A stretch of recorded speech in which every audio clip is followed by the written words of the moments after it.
Hello students, अगर आपने हमारा चैनल अभी तक सब्सक्राइब नहीं किया है तो सब्सक्राइब कीजिए और बेल आइकन पे क्लिक कीजिए लेटेस्ट वीडियो सबसे पहले देखने के लिए। Okay, this is our last topic. Okay, dissolution chapter में अब तक हमने जितना भी वीडियो देखा उसमें ये सबसे लास्ट टॉपिक रह गया हमारा ascertaining sundry assets by preparing memorandum balance sheet. I think you've heard first time this word in this chapter because this is a new topic. See, sometimes the partner's capital and other liabilities are given, but the total of sundry assets is not given. आपको liabilities given है, capital given है, पर आपको assets given नहीं है। However, the value realized from the assets is also given.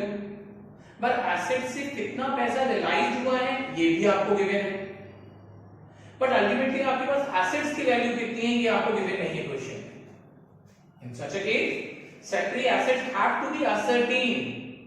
It is ascertained by preparing memorandum balance sheet. जैसे भी बताया था, तो हम एक मेमोरेंडम बैलेंस शीट बनाकर वो जो हमारी एसेट्स है जो मिसिंग है हम उसको कैलकुलेट करते हैं। एक बैलेंस शीट बनाते हैं जहां कैपिटल और लायबिलिटी साइड को ऐड करके जो डिफरेंस आता है हमारी जो एसेट गिवन है उससे, that is called sundry assets balancing figure. ठीक, उसके बाद हमारा क्वेश्चन एक नॉर्मल फिनोमिनन पर आता है। उसके बाद हम उसकी हेल्प से फिर बनाते हैं रियलाइजेशन, कैपिटल, बैंक अकाउंट। पर जब तक हमारे पास रियलाइजेशन बनाने के लिए सन्ड्री एसेट्स नहीं होंगी तब तक हम रियलाइजेशन अकाउंट स्टार्ट ही नहीं कर पाएंगे, क्योंकि रियलाइजेशन अकाउंट का सबसे इनिशियल पॉइंट होता है transferring the sundry assets from balance sheet. तो हम यहां पर बैलेंस शीट बनाकर एक मेमोरेंडम बैलेंस शीट बनाकर असर्टेन करेंगे हमारी एसेट्स। ठीक है, चलो अब डिस्कस करते हैं न्यूमेरिकल क्वेश्चन। ओके, अब हम लोग मेमोरेंडम बैलेंस शीट पर एक न्यूमेरिकल क्वेश्चन डिस्कस करेंगे। यू सी, ए और बी दो पार्टनर हैं जिनका रेशियो दिया हुआ है 4/7 और 3/7। They decide to dissolve the partnership firm as at 31 March 2020। On the date of dissolution A की जो कैपिटल है वो है 1,25,030 और बी की कैपिटल है 2,070। क्रेडिटर का अमाउंट दे रखा है 23,150 and cash is ₹4520। Remaining assets realise 1,24,910। मतलब सारी एसेट्स को बेचकर हमें मिला 1,24,910। बट एसेट्स कहां हैं? एसेट्स की वैल्यू कहां है जिसको हम रियलाइजेशन के डेबिट साइड में ट्रांसफर करते हैं? वो एसेट्स कहां है? यहां मिसिंग है। एक्सपेंसेस 1860, ठीक है, and both A and B are solvent. तो अभी आपको क्या करना है, पहले एक बैलेंस शीट बनानी है जिसे हम मेमोरेंडम बैलेंस शीट कहेंगे और जिसका मेन पर्पस सिर्फ क्या पता लगाना है, हमारे जो मिसिंग सैलरी एसेट्स हैं उनकी वैल्यू का पता लगाना। ठीक है, उसके बाद हम लोग रियलाइजेशन, कैपिटल अकाउंट, मतलब सारे नेसेसरी अकाउंट ड्रॉ करेंगे for the closing the books of the firm. Yes, okay, सबसे पहले मेमोरेंडम बैलेंस शीट का फॉर्मेट हमें वैसे रखना है, लायबिलिटी साइड, एसेट साइड।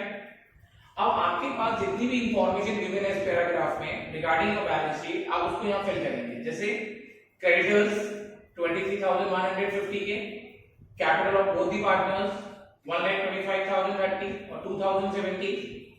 तो लायबिलिटी साइड की इंफॉर्मेशन सारी हो गई, बट क्वेश्चन में और भी इंफॉर्मेशन हो सकती है जो लायबिलिटीज के रिगार्डिंग हो सकती है। जैसे अगर किसी पार्टनर का लोन होता, किसी आउटसाइडर का लोन होता, कोई और लायबिलिटीज होती तो उसको भी हम यहां लिखते। ठीक है, कैश 4520।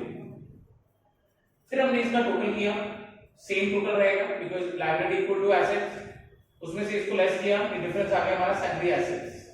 ये हमारी बैलेंसिंग फिगर है, ये लिखना कंपलसरी है जिससे पता चले कि मेमोरेंडम बैलेंस शीट से आपने क्या निकाला। आपने निकाला ये सन्ड्री एसेट्स बैलेंसिंग फिगर। अब हमारे पास now we are ready to prepare realisation account. अब हम तैयार हैं रियलाइजेशन अकाउंट बनाने के लिए। रियलाइजेशन अकाउंट में सबसे पहले हमने सन्ड्री एसेट्स ट्रांसफर करी 1,45,730 ये, और लायबिलिटी ट्रांसफर करी 23,150 से यहां।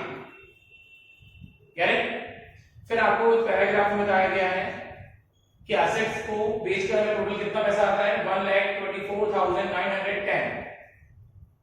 यस, लायबिलिटीज के बारे में कुछ भी नहीं कहा गया, कुछ भी गिवन नहीं है कि हमें लायबिलिटी का पेमेंट कितना और कैसे कितना किया गया। तो हम बाय डिफॉल्ट पूरा टोटल पेमेंट मान लेंगे टू कैश अकाउंट 23,150 पूरा, ठीक।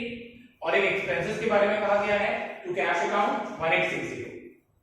आपने इसका टोटलिंग किया, ये आपका लॉस आ गया 22,680, जो आपने पार्टनर्स में उनके रेशियो 4:3 में डिवाइड कर दिया, ठीक है। अब हम बनाएंगे कैपिटल अकाउंट।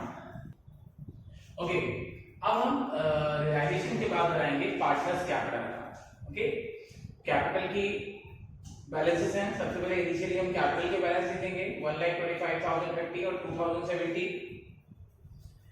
यहां पार्टनर्स ने कोई एसेट्स और कोई लायबिलिटीज को बेयर नहीं किया है, बट ऐसा हर बार नहीं होगा। अगर किसी क्वेश्चन में, सेम क्वेश्चन में अगर पार्टनर ने कोई एसेट लिया होता तो हम एसेट्स को रियलाइजेशन अकाउंट के क्रेडिट साइड में लिखते, पार्टनर्स का नाम लिखकर, वो वहां से कहां पर आ जाता, या डेबिट साइड पर। ऐसे ही अगर पार्टनर किसी लायबिलिटी का पेमेंट करते तो उस लायबिलिटी का पेमेंट भी रियलाइजेशन के डेबिट में लिखा जाता पार्टनर के नाम से, और वहां से वो यहां पर आ जाता क्रेडिट साइड। बट अभी ऐसा नहीं है, क्योंकि इस क्वेश्चन में, इस प्रॉब्लम में पार्टनर ने ना तो कोई एसेट्स लिया है, ना ही किसी लायबिलिटी का पेमेंट किया है, ठीक है। उसके बाद हम देखेंगे, हमने सीधे रियलाइजेशन में जो लॉस आया था जिसको हमने 4:3 में बांटा था वो यहां पर लिख दिया, ठीक है। कैपिटल ए की जो कैपिटल का बैलेंस क्रेडिट में ज्यादा है तो इसलिए उसका बैलेंस यहां निकला। फर्म को ए 1,12,70 पेमेंट करना है, जबकि बी का ऑलरेडी कैपिटल का डेबिट बैलेंस चल रहा है। इसका मतलब बी ऑलरेडी डेबिट में है। 2,070 का बैलेंस एडजस्ट करने के बाद यहां पर देखिए उसका डेबिट बैलेंस आ रहा है 7,650। उसका बैलेंस बहुत ज्यादा डेबिट में है, देखिए उसका क्रेडिट में सिर्फ 2,070 कैपिटल चल रही है उसकी।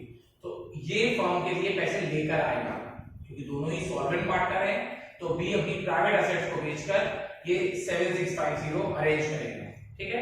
अब हम बनाएंगे कैश या बैंक। हमें ये डिसाइड करना होता है कि अगर हमारे पास बैंक का बैलेंस है तो हम बैंक अकाउंट बनाते हैं, अगर हमारे पास कैश का बैलेंस है तो हम कैश का बैलेंस बनाते हैं। क्वेश्चन में हमें कैश का बैलेंस दिया है, इसलिए हम कैश अकाउंट बनाएंगे। सबसे पहले हमारे पास इनिशियल कैश था 4,520, ठीक। हमारे पास पैसा कहां से आया हम डिस्कस करेंगे। सबसे पहले हमने अपनी एसेट से रियलाइज किया 1,24,910, ये आ गया। उसके बाद